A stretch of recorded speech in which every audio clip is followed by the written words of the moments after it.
Hello my dear students. Today in this video we are going to discuss about stars and constellations. But first we'll start with stars. Stars are the celestial objects that comprises of hot gases, mainly hydrogen and helium. All stars emit light of their own, but the size of the star may vary, the difference of the star may vary, their brightness may vary, their color may vary, so we can say that all the stars are not the same. And you know that the distance between the celestial object is measured in light year? Yes, light year, as the name suggests, it is the total time taken by the light to reach us in 1 year. And 1 light year is equal to 9.46 into 10 to the power 12 kilometer. I'll tell you one more interesting thing, that the light from the sun reaches earth in 8 minutes.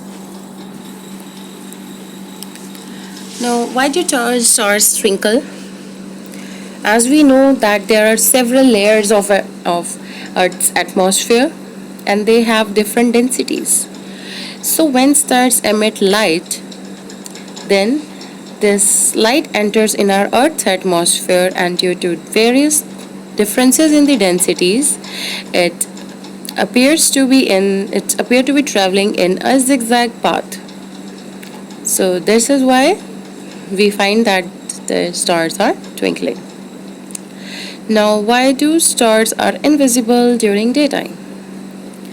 This is because the stars have light of their own and this can be seen during the night time. But during daytime, their light is covered.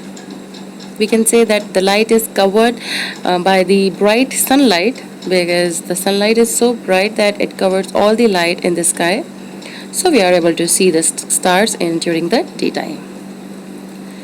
And you know that stars appears to moving from east to west direction. This is because the earth is moving in west to east direction. So that's why we are able to see the stars rising in the east and setting in the west. Now, what is a pole star? A pole star is also called Polaris or Dhruv Tara. It is situated close to the Earth's axis of rotation. As a result, the position of the pole star appears to be fixed. And we find that it is not rising in the east direction and not sets in the west direction, because Earth is rotating about its axis. Now, what are constellations? A constellation is a group of stars that forms a recognizable shape or pattern. Ancient people used constellations as a way to recognize the stars. The shape of the constellation generally resembles with objects that ancient people use. There are not only 5 to 10 stars in constellation, but a constellation comprises of several stars, but only some of them are the brightest which we can view. The stars that makes up a constellation are found in the same line of sight. However, the distance between these stars is not the same. So let's discuss about some important constellations. First one is Ursa Major, or the Great Bear, or Saptarishi, or the Big Dipper. This constellation comprises of 7 major stars. These stars forms the shape of a big question mark or a ladle. The handle of the ladle is made by joining these 3 stars in a row, and remaining 4 stars are in the shape of a ball of a ladle. Now, what is the significance of this star? The significance of this constellation Saptarishi is that the 7 stars in this are believed to signify the 7 saints according to Indian mythology. These 7 saints are believed to preserve the knowledge of Ved that they propagate to people in every new age.